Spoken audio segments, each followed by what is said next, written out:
រស់កោះញែកព្រែកព្រៃរបោះនងខៀលឹកបងនឹកស្រណងបើអើយមើលនោះកោះមកយើលើក្រមអូនជាសារិការៀមរាគឺជាសែកសងប្រឡំប្រឡំប្រឡំប្រឡែងឆាត់ឆោមក្រោមពន្លឺខែ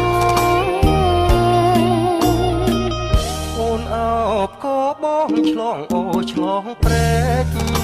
សំដៅទៅស្រុកកោះញែកអបពួនលើព្រែកទួលអន់ត្រេះស្នេ